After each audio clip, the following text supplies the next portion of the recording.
ناظرین السلام علیکم۔ پروگرام ہے کب بدلے گا پاکستان اور میں ہوں آپ کا میزبان محتشم ترین۔ ناظرین اکرام، میں نے ابھی لاسٹ ایک پروگرام میں ایک تھیوری ڈسکس کی تھی جس میں ہم نے نشے پہ ڈسکس کیا تھا کہ جی نشے کے دو گروہ ہیں، ایک گروہ نشے میں دھت ہو جاتا ہے، ایک نشے میں مست ہو جاتا ہے۔ تو جو نشے میں مست ہو جاتے ہیں ان کی 3 سٹیجز تھیں، ایک دولت کا نشہ ہے، ایک شہرت کا نشہ ہے اور ایک طاقت کا نشہ ہے۔ تو جو سب سے پیک والی سٹیج ہے وہ طاقت کے نشے والی ہے، اور اس نشے کی سٹیج میں بندہ بے حس ہو جاتا ہے۔ تو اس معاشرے میں زیادہ تر لوگ جو ہیں وہ بے حسی کا شکار ہیں، اور وہ اس فارمولے پہ عمل کر رہے ہیں تجھے پرائی کیا پڑی اپنی نبیڑ دو۔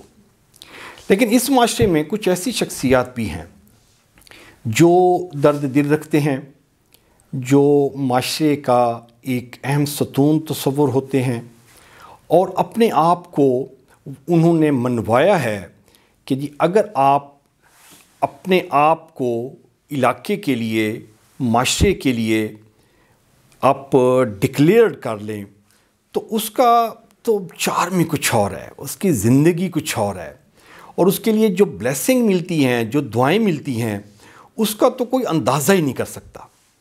آج اسی طریقے کی ایک ہستی ہمارے ساتھ موجود ہیں، ہم نے ان کو ریکویسٹ کی، ان کی بہت مہربانی، انہوں نے ہمیں ٹائم دیا ہمارے شو کے لیے۔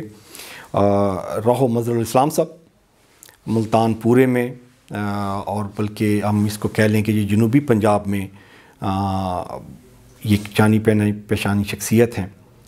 سماجی کام بہت زیادہ ہے ان کا، خصوصاً جو فلڈ کا ایریا ڈسٹرب ہوا تھا اور وہ سارا کے سارا ایریے کے لوگ جو تھے وہ ملتان میں آئے تھے، تو ان کی جو لٹے پٹے بیچارے جو لوگ آئے تھے سیلاب سے، ان کے لیے خدمات، اور یہاں پہ بھی آپ جو نیم اینی تھنگ، آپ سیوریج سسٹم کا دیکھ لیں، آپ فلٹریشن پلانٹ دیکھ لیں، آپ ڈسپینسری دیکھ لیں، آپ باقی سوشل ورک میں دیکھ لیں، تو ہر ایریے میں جو بھی پرابلم آتا ہے، اس بگاڑ ہے، اس کو ٹھیک کرنے میں رو صاحب کا نام آتا ہے۔ رو صاحب آپ کا بہت شکریہ، تھینک یو سو مچ ترین صاحب، آپ نے ہمیں وقت دیا، اور ہم چاہیں گے کہ آپ جو سوشل ورک جو کر رہے ہیں وہ ہمیں بتائیں ہمارے ناظرین کو۔ اس میں ایک ناظرین کے لیے جو میں پوائنٹ آف ویو سے آپ کا وہ ہائی لائٹ کرنا چاہ رہا ہوں، جو آپ کی جو کام کر رہے ہیں وہ بیسیکلی موٹیویشنل فیکٹر ہے۔ لوگ جو ذہن میں یہ رکھ کے بیٹھے ہوتے ہیں کہ ایک آدمی کیا کر سکتا ہے، یہ بڑی متھ ہے، اور جس سے بھی بات کریں وہ کہتے ہیں جی میں یار اکیلا کیا کر سکتا ہوں، اور آپ اکیلے ماشاءاللہ 100 بندوں کا کام کر رہے ہیں۔ تو یہ پہلے تو یہ بتایا نا کہ یہ جو آپ کون کون سے ایریاز ہیں جس پہ آپ کام کر رہے ہیں؟ دیکھیں، جو میرے نزدیک عوامی نمائندہ ہوتا ہے نا، وہ پبلک کے حقوق کا ترجمان ہوتا ہے۔ اور دوسری بات یہ ہے کہ آپ نے بڑی اچھی بات کی کہ آلموسٹ لوگ یہ کہہ رہے تھے اکیلا میں کیا کروں گا۔ عبدالستار ایدھی صاحب ایک وہ نام ہے کہ جو ہر شخص فخر سے لینا پسند کرتا ہے۔ کوئی اگر آپ کو یہ کہے نا کہ آپ کو زرداری کہوں، میں آپ کو نواز شریف کہوں، میں آپ کو عمران خان کہوں، تو شاید آپ کے ماتھے پہ بل پڑ جائیں۔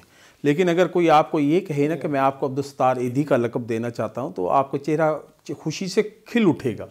اب عبدالستار ایدھی بھی گراس روٹ لیول سے، نیچے کے لیول سے اٹھا ہے۔ اس نے نہیں کہا کہ میں اکیلا ہوں، اور وہ اکیلا ہی منوا کے چلا گیا ہے، اور وہ زندہ لوگوں میں شمار ہوگا۔ قرآن پاک میں خیر الناس من ینفع الناس، تو آپ میں سے بہترین انسان وہی ہے نا جو انسان کی خدمت کے لیے چنا گیا ہے۔ تو لہٰذا اگر ہم یہ دیکھیں کہ لوگ ہم پہ کرٹیسائز کرتے ہیں یا لوگ ہم پہ باتیں کریں گے، لوگوں کو کام ہے ان کو کرنے دیں۔ جو آپ کا کام ہے آپ مایوس نہ ہوں، اور آپ نے کہا نا کب بدلے گا پاکستان، آپ امید رکھیں ترین صاحب، امید پہ دنیا قائم ہے۔ اور ہمارے اسلام کے اندر سب سے بڑی جو چیز ہے نا امیدی گناہ ہے۔ اگر میں یہ سوچوں کہ ہماری جو ادارے ہیں یا ہمارا پولیٹیکل طرز ہے وہ کس انداز میں کام کر رہے ہیں، پولیٹیکل جب آپ نام آتا ہے کسی کا بھی، اب وہ نفرت کا سبب بن چکا ہے، کیونکہ سوشل میڈیا پہ بہت ساری چیزیں عوام کے اندر جا چکی ہیں اور اویئرنیس رکھتے ہیں لوگ، تو وہ ان سے نفرت کی جا رہی ہوتی ہے. لیکن جس کام پہ میں پہلے بھی ایک سوشل ورکر تھا, اب بھی سوشل ورکر ہوں, اور جب تک میری زندگی ہے میں اپنے آپ کو سوشل ورکر کہلواؤں گا, نتھنگ پولیٹیکل پرسن. کیونکہ سوشل ورکر میں اگر ہم دیکھیں تو پولیٹیکل پرسن بھی اصل میں سوشل ورکر ہے, لیکن وہ بدنام اب اتنا ہو چکا ہے نا, ہمارے اداروں نے, ہمارے معاملات نے, ہماری پارٹیز نے ان کو بدنام اتنا کر دیا ہے کہ جو ہم پولیٹیکل میں اپنے آپ کو کہلوانا پسند بھی نہیں کرتا. اب رہا لوگوں کے مسائل.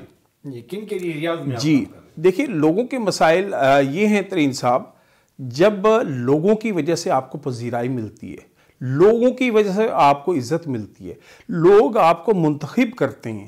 اگر لوگ منتخب نہ بھی کریں, پذیرائی نہ بھی ملے, تو کیا اللہ نے آپ کو دوسروں میں بہتر انسان نہیں بنایا؟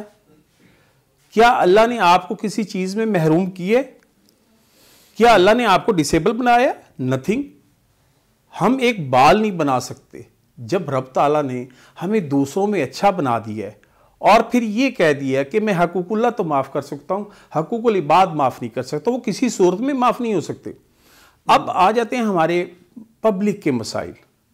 اگر ہم صحیح ایمانداری سے چاہیں نا, یہ پبلک کے مسائل بڑے ایزیلی حل ہو سکتے ہیں. اوکے.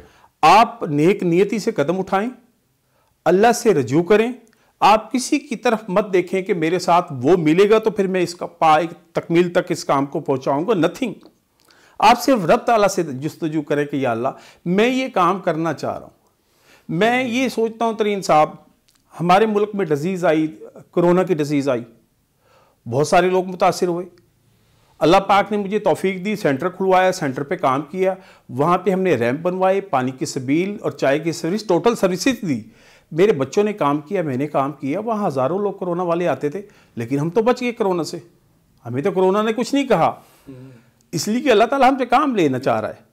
پھر ہم کرونا والے جو ڈیڈ باڈی ہوتی تھی ان کو تدفین کرتے تھے. میں آپ کو وہ حلفاً بات کروں گا کہ ان کے عزیز و اقارب بڑی دور دور گلوز پہن کے, ماسک لگا کے, اینکے لگا کے دور دور کھڑے ہوتے تھے. میں اور میرا بیٹا ان کو قبر میں اتار رہے ہوتے تھے. ہمیں تو ڈر نہیں لگتا تھا, اس لیے کہ اللہ نے ہمیں اس کام کے لیے چن لیا. ہمیں کسی سے اپریشیشن کی ضرورت نہیں ہے.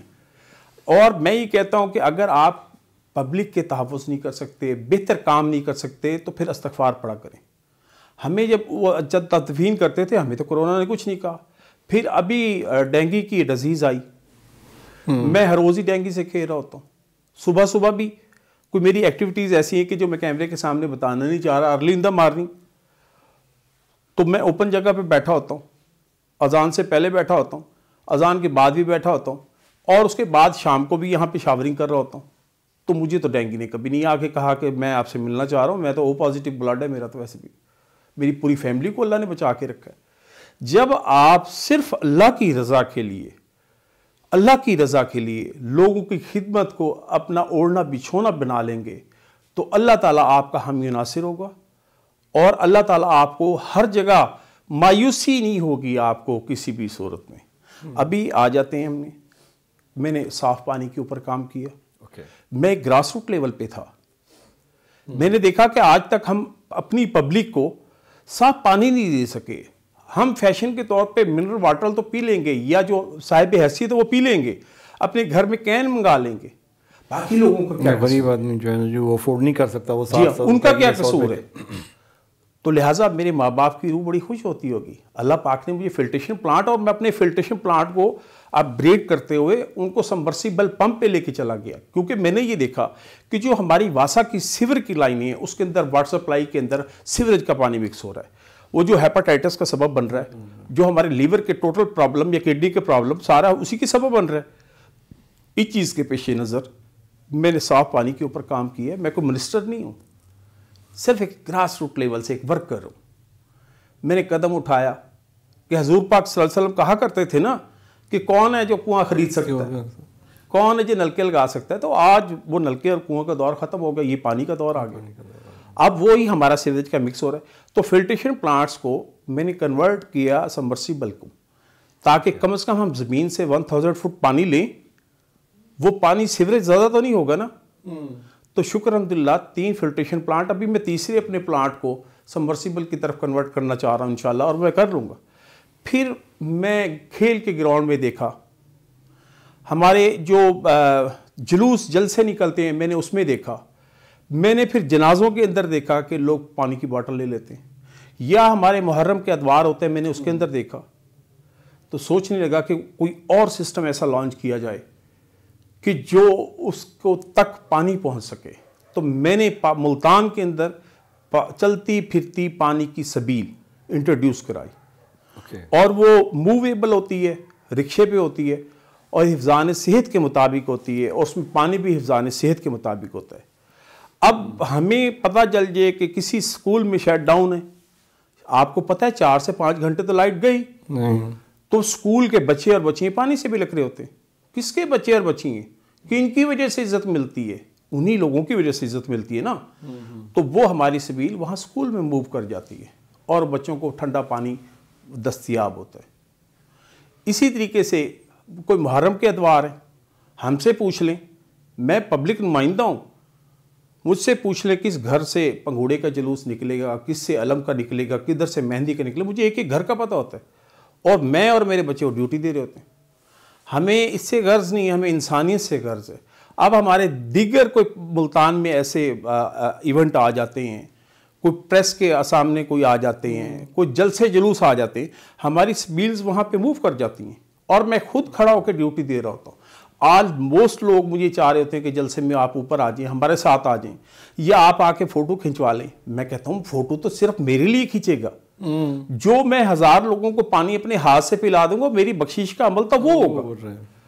اور جب کسی بھی ٹیم کا سربراہ ٹیم کے ساتھ ہوتا ہے نا، تو وہاں پہ ٹیم بھی بڑا دل سے کام کر رہی ہوتی ہے۔ جب میری ٹیم، میرے بچے میرے عزیز و اقارب ہیں، میرے علاقے کے ہمسائے بچے سارے دوست ہیں، اور وہ بڑے شوق سے آ رہے ہوتے ہیں کہ سر انکل ہم نے آپ کے ساتھ کام کرنا ہے۔